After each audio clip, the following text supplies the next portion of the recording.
Ռուբեն Վարդանի ընտանիքը այդ հեռախոսազանգերը ցայնագրում է, որի հիման վրա երբեմն աուդիո տարբերակով է փոխանցում հանրությանը, երբեմն գրավոր, դեռ շատերը ինչ որ սկսում են դավադրությունների տեսանկյունից ցանկացած հայի համար աշխարհում ամենավատ տեղը Բաքվի բանտն է։ Աստված չանի պատկերացրեք, եթե մենք 26 թվականի ընտրություններին ձախողվենք, բայց իշխանությունը մնա։ Առաջին անգամ տեղի ունենում ընտրություններ Հայաստանում պատմության մեջ, որտեղ չկա Արցախ։ Հետևաբար այդ ընտրությունները ամենևին պետք չէ համեմատել նախկինում տեղի ունեցած որևէ ընտրության հետ։ Չեմ կարծում, որ ես էի այն անձը, որ պահեց Նիկոլ Փաշինյանի իշխանությունը։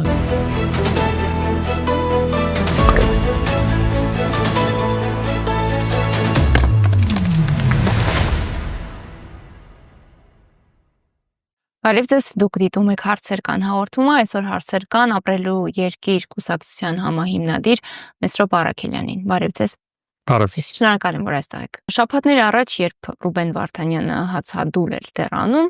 այդ օրերին հանրության ուշադրության շնորհիվ նաև հասարակական որոշ գործիչների ջանքերի շնորհիվ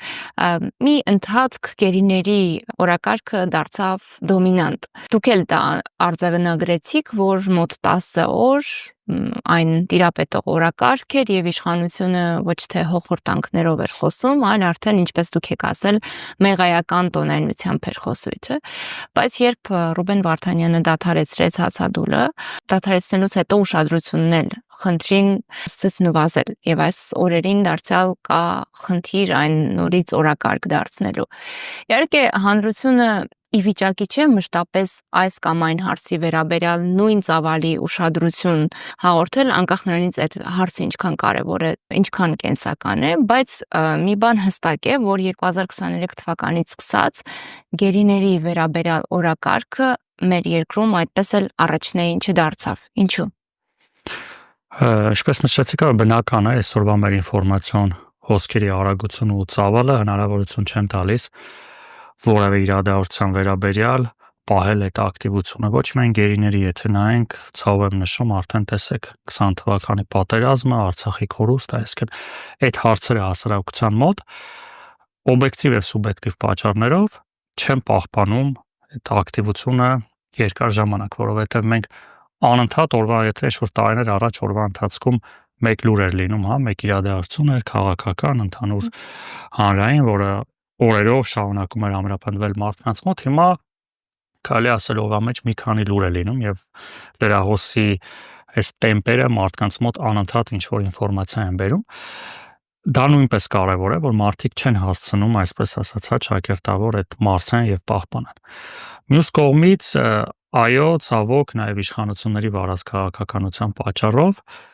գերիների վերադարձի հարցը առաջին հերթին պետք է դառնա պետական օրակարգ, ոչ թե հանրային, որովհետև հանրությունը ինքը նման հարցին վերաբերում է անհատական մոտեցումով, այսինքն եւ խիստ էմոցիոնալ է։ ճնշող մեծամասնությունը գերիների հարցի վերաբերյալ կարող է առավելագույնը կոլեկցիալ, ինչ որ մտահոգություն հայտնել, բայց որևէ գործողություն իրենից հնարավոր չի ակնկալել հաշվի առնելով հարցի առանձնահատկությունը, որը պետք է, բայց երբ որ դառնում է հարցը պետական օրակարգ, արտաքին քաղաքական օրակարգ, դա արդեն բերում է նրանից, որ այդ հարցի առաջնորդությունը, եթե տեղի ունենում, հասարակությունը նույնպես այդ հարցը համարում է իրան։ Հետևաբար սա իշխանությունների վարած քաղաքականության հետևանք է, սակայն անհատական տեսանկյունից հասարակության ճնշող մեծամասնությունը խոսում է, բնական է ինքը մտահոգված է, սակայն իշխանությունների վարած քաղաքականության պատճառով այսօրվա քաղաքական եւ մեդիա լրահոսում այս հարցը չի շարունակում մնալ գերիշխող։ Այո, Ռուբեն Վարդանյանը դիմեց ծայրահեղ քայլի, որը ոչ միայն Հայաստանում, այլ նաև միջազգային հանրությունում այս հարցի արձագանքը բավականին ակտիվացավ, բայց կարելի է ասել, որ դրա տեմպերը շարունակում են մնալ, այնպես չէ, որ այս հարցը չի շարունակում մնալ օրակարգում, բավականին ծանր հարց է, այնպես չէ, որ պարոն Վարդանը մտածում էր, որ իր այդ օրակարգում, իր այդ ծայրահեղ քայլով, օրակարգ բերելով գերիների հարցը հնարավոր է այս հարցին լուծում տալ կարճաժամկետ հատվածով։ Ցավոք բավականին բարդ հարց է, ոչ միայն Հայաստանի իշխանությունների այս վարած քաղաքականության պատճառով, այլ նաև կնայդ է, որ դիմացը բռնապետական Ալիևյան ռեժիմն է եւ հեշտ չէ հասնել գեյների ազատմանը, սակայն փոքր քայլերը շատ կարեւոր են, որ հարցը պահել օրակարգում եւ շարունակել ճնշումները եւ տեսնում ենք, որ եւ պարոն Վարդանի հացադուլից եւ նաեւ Հայաստանում մեր գործընկերների հացադուլից եւ այդ հանրային ակտիվությունից ստեղծվեց մի իրավիճակ, որ միջազգային տարբեր կառույցներ, տարբեր երկրներ պարբերաբար անդրադառնում են այս հարցին։ Այսինքն առնվազն ինչ է անհրաժեշտ հարցը պահել օրակարգում, նաև միջազգային օրակարգում, որ հնարավորության սահմաններում արդեն, երբ նաև պետք է բարձ խոսենք, որ հարցի լուծման մեջ մեծ դեր են խաղալու նաև գերտերությունների, այսպես ասած, տրամադրությունները այս հարցի ուղղությամբ, եւ ժամանակի ընթացքում հուսով ենք, որ այս օրակարգում պահելով այս հարցը կհասնենք արդյունքի։ Դուք ուղեցույց եք ներկայացրել Փաշինյանին գերիների ազատման։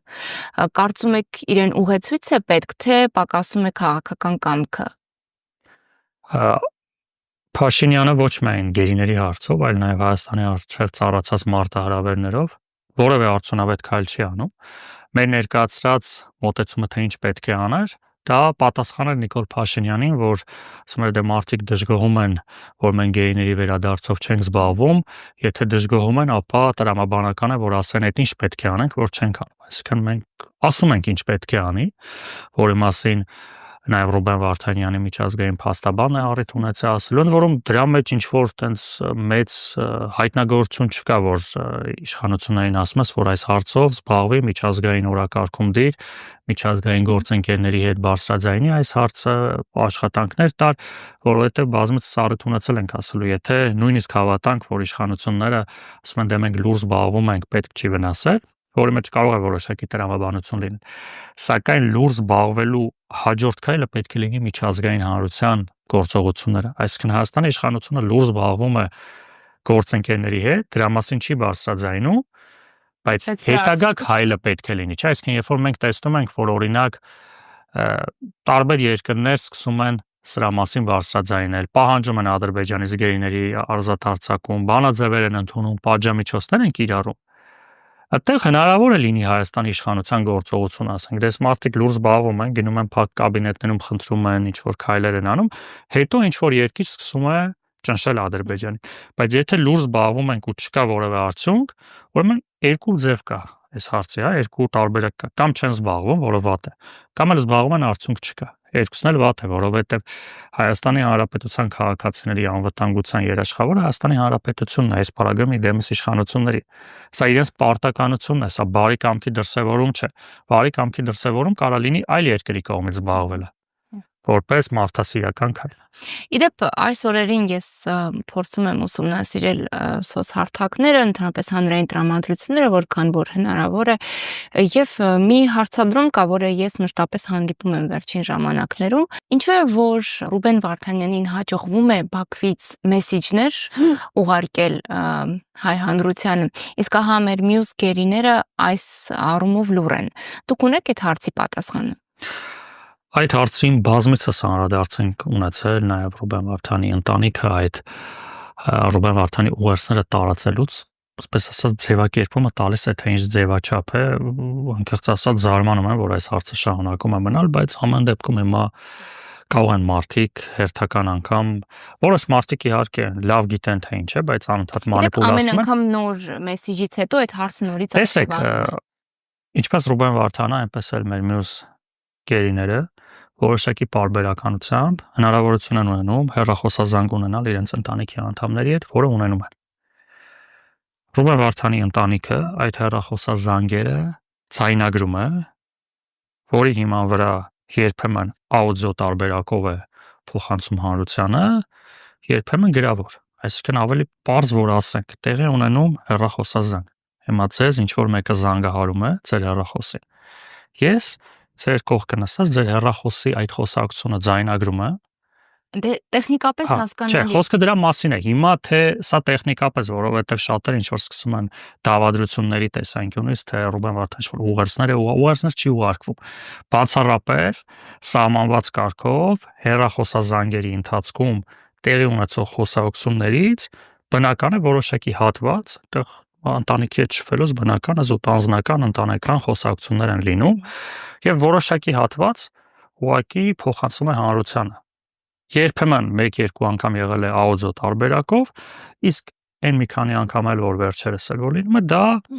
տեքստային, հա, էլի ձայնագրությունից հետո եւի տեքստի տարբերակին է բերվում Ռուբեն Վարդանի խոսքը, որը տեղադրվում է տարբեր հարթակներով։ Մնացած գեյները ընտանիքների հետ խոսում են, այո, խոսում են։ Հիմա ընտանիքի անդամները իրենց հարազատների հետ ունեցած խոսակցությունները ինչ չափով են կամ ինչու ընդհանրապես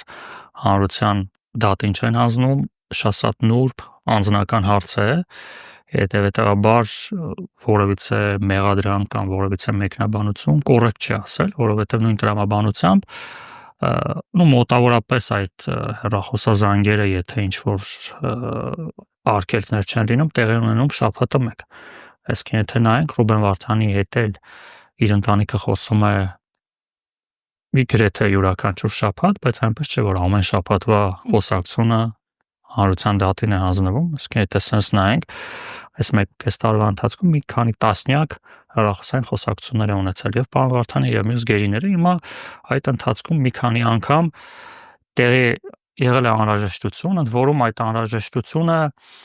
էլի այս հարցը օրակարգում պահելն է միջազգային հանրության օրակարգում, մեր հասարակության օրակարգում, որովհետեւ այս լռությունը վնասում է, որովհետեւ միջազգային հանրության համար շատ կարևոր է որ տեսնի որ հայ հասարակությունը, եթե իշխանությունը չի զբաղվում, գոնե հայ հասարակությունը պահանջատեր է։ Այս հարցը բարձրաձայնում է, որովհետև այնպես չէ որ աշխարհը մեզնով է ապրում։ Այսօր համաշխարհային օրակարգում այնպիսի հարցեր կան ու հարցերը այնպիսի արագությամբ են աճում, որ եթե մենք այս հարցը օրակարգում չպահենք, որը այո այս իշխանությունների փոխարեն դա Ռուբեն Վարդանն է իր ուղերձներով անընդհատ այդ մարդը փորձում է ցույց տալ, որ խնդիր կա։ Իսկ թիրախավորման վտանգը չի մեծանում այդպիսով բանտում։ Ճանաչելով Ռուբեն Վարդանյանին ու պատիվ ունենալով իր հետ աշխատել ու նաև այն սկզբունքները, այն մոտեցումը, որ պարոն Վարդանը ունի, առնվազն ինձ համար ու նաև այն մարդկանց համար, ովքեր Ռուբեն Վարդանի հետ աշխատել են, այս ամենը զարմանալի չէ։ Այսինքն այն վճռականությունը, որ կա ցանկացած պարագայում այդ թվում Բաքվի բանտում Ռուբեն Վարդանը շարունակում է լինել ուժեղ եւ պայքարել։ Եվ ցավով եմ արձանագրում, կուզեմ սխալվել, բայց չեմ կարծում, որ Ռուբեն Վարդյանի որևէ հանրային խոսքի արկայությունը կամ ընդհակառակ կատարյալ լռությունը որ էական փոփոխություն կա Ադրբեջանի բռնապետական պահվածքից մի պարզ բան ասենք Ռուբեն Վարդանյանը եւ գեյները գտնվում են Բաքվի բանտում այսինքն այս նախադասությունը ամեն ինչ ասում է այսինքն Բաքվի բանտ դրանից այն կողմ արդեն ինչ ասեմ թե ինչ վիճակում են այդ մարդիկ չեմ կարծում որ Բաքվի բանտում կարա ինչ-որ մեկը լավ լինի, մեկը վատ լինի, մեկը խոսալուց ավելի շատ ճնշվի հետեւաբար այն ճնշումները որը նաեւ հրապարակային Ալիևը եւ իր վարչակազմը անընդհատ այդ հակահայ իրենց հռետորաբանությունը թե ինչպես են ստորացնում հայ ժողովրդի արժանապատվությունը որ ինքներս ենք լսում ու շատ հաճախ ինքներս ենք հոգեբանական ծանր վիճակում հայտնվում չէ գտնվելով Հայաստանում բարձր չէ այդ մարդիկ Բաքվի բանտում ինչ զրկանքների են գնում բայց այո Ռուբեն Վարդանը պայքարում է եւ այս պայքարը մեզ համար պետք է դառնա այն ուժը որ մենք գտնվելով միանշանակ ավելի լավ պայմաններում, այսինքն այսօր ես վստահ եմ, որ ցանկացած հայի համար աշխարհում ամենավատ տեղը Բաքվի բանտն է, այսինքն մոլորակի վրա, տիեզերքում երևի ամենավատ տեղը այնտեղ է, որտեղ գտնվում են մեր հայրենակիցները, հետեւաբար մեզանից յուրաքանչյուրը երբեք չի կարող ունենա ավելի շատ խնդիրներ, գտնվի ավելի վատ վիճակում, քան մեր գերիներն են, հետեւաբար այս ուղերձները նաև մեզ ոչ թե պետք է դաստան, այլ մեզ պետք է սրանք մեզ ցույց են տալիս, որ մենք իրավունք չունենք կոտրվելու, մենք կարող ենք ուժեղ լինել ու պարտավոր ենք ուժեղ լինել ու պարտավոր ենք չհանձնվել, պայքարել։ Եթե Ռուբեն Վարդյանը ու մնացած գերիները նաև իրենց դատավարության ընթացքով վարքագծով իրենց ուղակի լինելով շարունակում են պայքարել, մենք ուղղակի այլընտրանք չունենք պայքարել։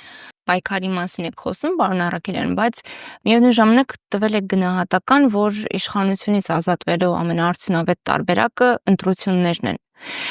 Հաջորդ ընտրությունը 2026 թվականին է, եթե արտահերթ տեղի չունեն, այսինքն գրեթե 1 տարի մենք պիտի սպասենք, որ լինի ընտրական գործընթաց, որպեսզի հնարավորություն ստեղծենք իշխանությունից ազատվելու, այսինքն գրեթե 1 տարի պիտի սպասեն Բաքվի բանտում, որ փոխվի իշխանություն, որ հույս բացվի, հա։ Ցավոք մենք պետք է առերեսվենք իրականության հետ։ Նաև քաղաքական այն իրավիճակը, որ մենք ունենք Հայաստանում, շատ հաճախ իհարկե ցանկությունը մեծ է, որ առաջ ազատվելու այս իշխանությունից ոչ միայն ցանկության տեսանկյունից, այլ բնական է, որ յուրաքանչյուր ամիս, յուրաքանչյուր օր առնվազն ստրեսային վիճակ է, որ կարող ենք մենք նոր կորուստներ ունենալ։ Բայց պետք է լինենք իրական։ Ես բարբերաբար երբ որ մենք նաև թիմում ենք քննարկում այս խնդիրները, որ դե ծանր է, չէ՞, սպասել 1 տարի, ասեն պատկերացնել, բայց միշտ մի օրինակ եմ բերում, որ պայմանական ասած մենք ունենք շատ ծանր խնդիր, ասենք կենցաղային անձնական բոլորիցս հեռու, ու պետք է գնանք Դիլիջան։ Պայմանական, հա, մեզ սպասում են ու անհրաժեշտ է մեր գնալը։ Ու ակնհայտ է, որ 1 ժամից շուտ անհնար է հասնել մեքենայով Դիլիջան։ Ու հիմա երբ որ դու տրամադրում ես քեզ, դեռ քեզ սպասող են, որ դու 10 րոպեից կհասնես, առնվազն նախ ինքնախաբեություն է, դիմացինին ես խաբում, որ ինքը սպասում է քեզ 10 րոպեից, էլ չասած, որ ճանապարհին կարող է փորձանքի գաս։ Հիմա այսօրվա մեր ռեսուրսները խոսում են այն մասին, որ շատ քիչ է հավանականությունը արտահերթ ընտրությունների ու շատ քիչ է հավանականությունը ոչ ընտրական ճանապարհով իշխանությունը հեռացնելու։ Խոսքը այսօրվա մասին է։ Եթե առաջիկայում միջև ընտրություններ կլինեն այնպիսի իրավիճակներ, կլինի ռեսուրսների այնպիսի փոփոխություն, որը հնարավորություն կտա ոչ ընտրական ճանապարհով իշխանությանը հեռացնել, մեր թիմը միշտ այդտեղ է։ Փողոցային պայքարի պատրաստ եք։ Այո, նույն նախորդ տարի սրբազան պայքարի շրջանակներում մենք մեր հնարավորությունների առավելագույնը դրել էինք այդ պայքարի մեջ, չստացվեց։ Հիմա փաստ ենք արձանագրում, պատճառները դրանք մի կողմ։ Ու այս պահին չենք տեսնում, որ արկա ռեսուրսներով, արկա դերակատարներով հասարակությունը փողոցային պայքարով իշխանության հեռացման պատրաստ է։ Այստեղ մի շատ կարևոր հանգամանք կա, որովհետև երբ ցանկացած անգամ մենք ինչ-որ պայքարի ճանապարհ ենք ընտրում, որը չի հաջողում, դա բերում է հասարակության մոտ հիասթափության։ Քաղաքական դաշտը այո անընդհատ պետք է պայքարի, անընդհատ ամեն օր աշխատի, բայց հասարակությանը չի կարելի ամեն ամիս, ամեն գարուն, ամեն աշուն տրամադրել, որ հեսա իշխանությունը փոխվում է, եկեք պայքարեք, որովհետև ամեն չստացված պայքար, ընդ որում կարևոր չէ ում կողմից չի ստացվում, որովհետև մարդը ասում է, այս անգամ էլ իշխանությանը չհաջողվեց հեռացնել, ու դու տեղ չպետք է գնաս ասես, դե գիտես ինչն է, այս սխալն արես նա, դե ասում են մարդն էլ եկի ասում ես հեռացնելու եմ, չէ՞, մարդն էլ ձեր նման խոստումներ տալի չստացվեց, նույնիսկ եթե պատճառները բոլորովին այն են։ Հետևաբար հասարակությանը պետք է պատրաստել ու քաղաքական դաշտին պատրաստել վճռական գործողությունների ես փողոցային իմաստով միայն նկատի չունեմ, թեկուզ ընտրություններ է գործողությունների, որովհետև որ չսխալվենք, որովհետև տեսեք մենք հիմա կարող ենք գնալ փողոցային պայքարի, չհաջողվի։ Մի հատ մյուս շաբաթ փորձենք, մի հատ մյուս ամիս, չէ՞, կարող ենք ասել դե լավ, դրա մեջ ոչինչ չկա, հիմա ամեն օր պայքարում են։ Բայց Աստված չանի պատկերացրեք, եթե մենք 26 թվականի ընտրություններին ձախողվենք, ու այս իշխանությունը մնա։ Պատկերացնում եք, որ հաջորդ ընտրություններին գնանք, այսինքն եւս 5 տարի։ Հետևաբար բոլոր ռեսուրսները պետք է դնել, այո, ռեալ գնահատել շանսերը ու մենք տեսնում ենք, որ ընտրական process-ում բավականին արդյունավետ մեխանիզմներ կան, նույն վերջին թիմ ընտրությունները դրանից առաջ էլ բազմաթիվ թիմ ընտրություններ ցույց են տալիս, որ իշխանությունը ունենալով նաև վարչական ռեսուրսի կիրառում չի կարողանում ապահովել այնքան ձանել, որ իշխանություն ձևավորի բազմաթիվ համայնքներում, այսինքն դա նաև ինչի մասին է խոսում, տեսեք նույն Գյումրի ու Փարաքարի ընտրություններում շատ կարևոր գործոն էր ստեղ, մարդկանց մասնակցությունը։ Բարձր մասնակցություն։ Բավականին բարձր մասնակցություն, դե մենք բազմիցս ասում ենք, իշխանությունը իր վարչական ռեսուրսով ունի X ձայներ։ Ու երբ որ ընդդիմադիր ընդհանրապես ընտրության ով չի գնում, ով դժգոհում է իշխանությունից։ Ով չի հավատում։ Այո, նաև հուսահատվում է։ Իսկ իշխանության ընտրողը գնում է։ Իշխանության ընտրողը մենակ այն պարագայում չի գնում, երբ որ իշխանությունը ունենում է, ասենք 80% ռեյտինգ, այն մնացածն էլ ասում են լավ դե մեկը ընտրվելու է, չգնա։ Բայց իշխանության ընտրողը գնում է, որ այս իշխանությունը մնա։ Ու հետաբար շատ կարևոր է, որ ընդդիմադիր հատվածներ գնան, նույն Գյումրիի օրինակը։ Հիմա մենք ինչ պետք է անենք։ Նաև քաղաքական դաշտում մենք բազմիցս հանդիմանում ենք այն գործընկերներին, այն ուժերին, ովքեր ասում են ընտրություններով հնարավոր չէ ոչինչ փոխել, իսկ մարդկանց մոտ գեներացնում են ընտրությունների նկատմամբ բացասական վերաբերում, բայց հետո հենց ընտրություններում առաջին իրենք են վազում ընտրությունների մասնակցել։ Այո, ընտրություններով հնարավոր է փոխել, ու այդ փոխելու համար պետք է գնալ ընտրության։ Իսկ քաղաքական դաշտի խնդիրը աշխատել այդ ուղղությամբ, որ մարդիկ գնան ընտրության ու ընտրության օրը ոնց մեզ է հաջողվել, էլի ուժերի հաջողվել պահել մարդկանց ձայները։ Գաղտնիք չէ, որ հատկապես Գյումրիում ընդդիմադիր ուժերը բավական լուրջ կոնսոլիդացիա ապահովեցին եւ ինչի շնորհիվ հնարավոր եղավ գոնե այս բայդրությամբ արձանագրել հաղթանակը։ Եթե համապետականի է վերածվում ընտրությունը մասշտաբը, արդյոք ընդդիմության ուժերը ռեսուրսները բավարարելու են իշխանության այդ հսկայական մեքենայի դեմ պայքարի համար։ Ասեմ, որ չափազանցված է այդ իշխանության հսկայական մեքենան, վարչական ռեսուրսը։ 21 թվականին դա Այդ 21 թվականը բոլորովին այլ իրավիճակ էր, ու եկեք այսօրվա վրա չպրոյեկտենք, այնտեղ բազմաթիվ գործոններ կան։ Նախ հասարակությունը գտնվում էր ծայրահեղ ծանր էմոցիոնալ ֆոնում, ու ընտրության կատարման գործոնները բոլորովին այլ էր։ Ընդհանրապես արտահերթ ընտրությունները մարդկանց մոտ նաև այսպես ասած անակնկալ է, չէ՞։ Հիմա բոլորս գիտենք, որ 26 թվականին ընտրություններ են։ Հիմա 21 թվականին ինչ տեղի ունեցավ։ Նույնիսկ եթե այդքան ձայն է հավաքել, նույնիսկ մեղադրենք ժողովրդին, մեղադրենք ընդդիմադիրներին, որ մարդիկ շատերը ակնհայտ է ընտրեցին, որ նախկինները հետ չգան, փաստ արձանագրենք։ Բայց առնվազն մենք տեսնում ենք, որ յուրաքանչյուր տարի, նախ սկսենք մի բան 21 թվականին ցանկացած պարագայում ինչ էլ տեղի ունեցավ, կար Արցախ, կային արցախցիներ, Արցախում ապրող, այսինքն հիմա մենք բոլորովին այլ իրավիճակում ենք ապրում, այսինքն առաջին անգամ տեղի ունենում ընտրություններ Հայաստանում պատմության մեջ, որտեղ չկա Արցախ։ Հետևաբար այդ ընտրությունները ամենևին պետք չէ համեմատել նախկինում տեղի ունեցած որևէ ընտրության հետ։ Ու ես վստահ եմ, որ ոչ միայն թիմ ընտրությունները, այլ հասարակության տրամադրությունները խոսում են այն մասին, որ 26 թվականին իշխանությունը շանս չունի։ Հետևաբար մենք պետք է աշխատենք քաղաքացիների հետ, որ մենք տեսնում ենք, որ նաև այս վերջի ընտրություններով այդ հիասթափությունը գնալով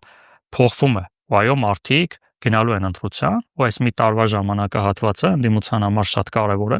որպեսզի հասարակությանը տանել ընտրության։ Հիմա կարծես նաև վարչական ռեսուրսի մասին։ Այդ վարչական ռեսուրսը սահմանափակ է։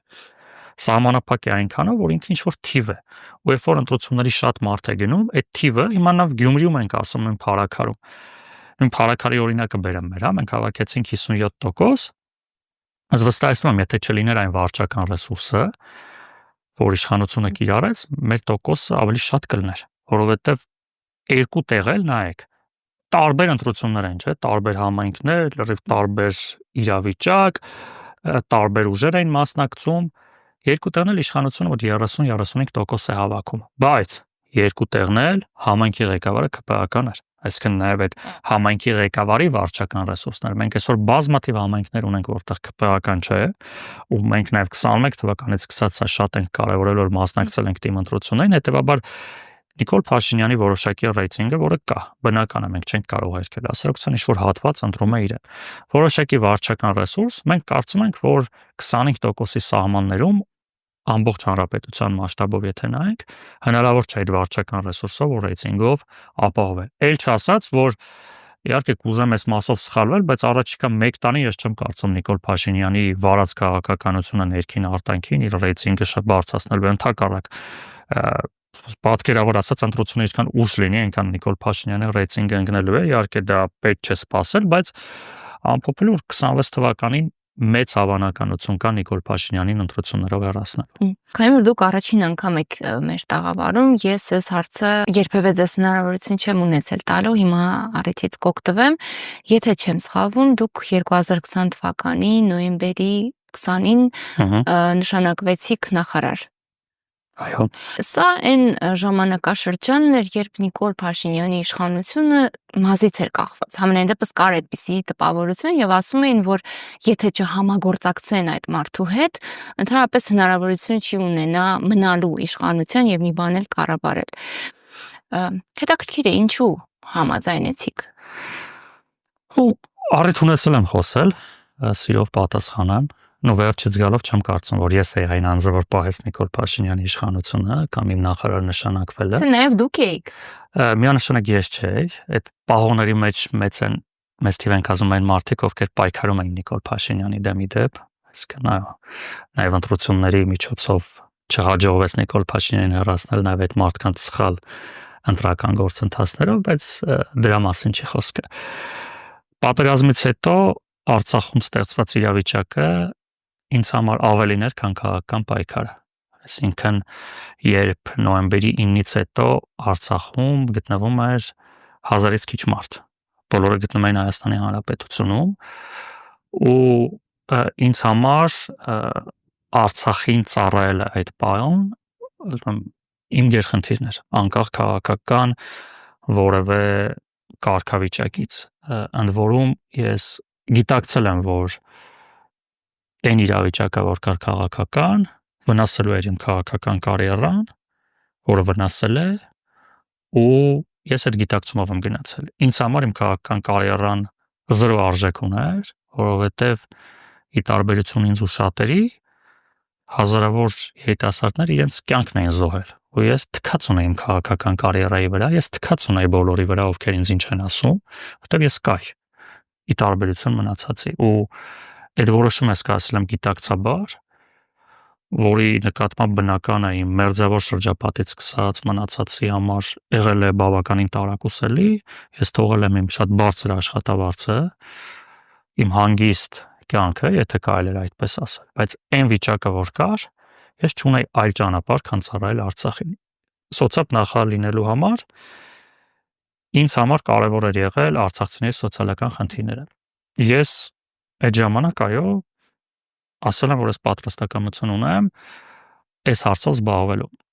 Ցանկացած կարգավիճակով տարբեր պատկերացումներ եմ ունեցել,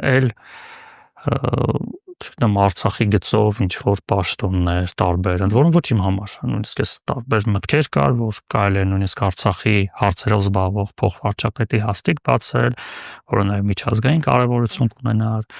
Ես հայտնել եմ պատրաստականություն գնալ Արցախում աշխատելու, այսինքն ցանկացած ֆորմատով ես պատրաստ եմ եղել։ Հետո քննարկումների ժամանակ ես ինքս եմ հասկացել, որ պետք էր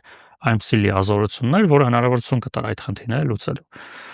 Ու նաև այդ ժամանակ Մանեթ Անդիլյանը, որ տեղափոխվեց Արցախ աշխատելու, նաև այդ նպատակներ են հետապնդում, որ սոցիալական ոլորտում այդ երկու կարգավիճակները հնարավորություն տա աշխատելու։ Ու իհարկե այսօր դրա մասին խոսելը արդեն որևիցե արժեք չի տալիս, բայց երբ ընդամենը 2-3 ամիս հետո, երբ 120,000 հոգի տեղափոխվեց Արցախ, եթե հետ գնանք այդ պահին կարող ասել իմ խիղճը հանգիստ էր, ինչ որ ես արել եմ։ Ու առաջիկա օրերից նոյեմբերի 9-ից հետո, երբ ես այդ 5 ամիս եմ աշխատել, իմ աշխատանքի ճնշող մասը անցել է Արցախում, որի մասին ես նպատակ չեմ ունեցել բարձրաձայնելու։ Ու Արցախում չկար լույս, Արցախում չկար կապ, այսինքն Արցախում ինչ որ մի տեղից տեղ գնալու, մարդ տեսնելու համար պետք է դու գնայիր ձմռանը։ Այսինքն այդ ամեն ինչը իմ համար եղել է շատ կարևոր։ Ու երկրորդ հատվածը կարճ ասեմ, նաև հաշմանդամություն ունեցող անձանց մասով մոտ 100-ից ավել մեր պատերազմի մասնակիցները ունեին պրոթեզավորման խնդիր։ Ու նաև մեզ հաջողվեց այդ մասով էլ անել ահռելի աշխատանք, ու ի տարբերություն երբ նախկինում կար պրոթեզների տրամադրման բավականին ոչ արդյունավետ ճանապարհ, այստեղ յուրաքանչյուր անձի համար մենք ծախսեցինք ահռելի քանի $100,000 միջազգային չափանիշների, որը իհարկե ոչինչ է այն ամենի դիմաց ինչ որ այլ է, բայց այդ փոքր խնդիրն էլ ինձ համար կարևոր էր։ Ու երբ այդ երկու խնդիրը ես համարեցի, որ արդեն կարելի է լուծել, ես համարեցի այդ փուլում իր առաքելությունը ավարտված ու շարունակեցի Արցախին ծառայել այլ ֆորմատներով, հետաբար իմ համար այդտեղ պաշտոնը կարևոր չէր։ Ես այն ժամանակ դրա մասին խոսելու կարևորություն չկար, բայց օրինակ ես այդ ժամանակ աշխատելով իմ համար ընդհանրապես որևէ պաշտոնի արտոնության ձգտում չի եղել։ Ես եղել եմ այդ ժամանակվա կառավարության ու նաև ցավոք նաև հետո աշխատած նախարարների մեջ միակը, ով հրաժարվել է պարգևավճարից, ով հրաժարվել է ծառայական մեքենայից։ Իսկ իմ կյանքում էական բան չի փոխվել, ու այո, ես կրել եմ այդ քաղաքական ռիսկերը, որը հետագայում կրել է նաև իմ կուսակցությունը, որի հիմնադիրն եմ ես, բայց ես ունեցել եմ այդ գիտակցումը։ Հիմա եթե կարճ ասեմ, այս նույն ճանապարհը նորից կանցնեի, այո, Գիտեք, գուցե շատերին ձեզ ուղղված հարցը հիմա ժամանակավրեպ թվա, հատկապես որ դուք ունեք արդեն ընդդիմադիր հայացքներ պայքարում եք, բայց ինձ համար իսկապես դա շատ կարևոր հարց է, ընդհանրապես հետաքրքրում է տարբեր մարդիկ ինչ մոտիվացիայով ու ինչ մեխանիզմով են որոշում կայացնում իշխանության հետ համագործակցելու, եւ սրա վերաբերյալ եւ նաեւ մեր եթերի վերջին հարցը 2020 թվականի նոյեմբերի վերջին արդեն պարզ էր, որ իշխանության վարած ոչ արդյունավետ քաղաքականության հետևանքով մենք տանուլ տվեցինք պատերազմը։ Այնուամենայնիվ հարցը բաց է մնում, դուք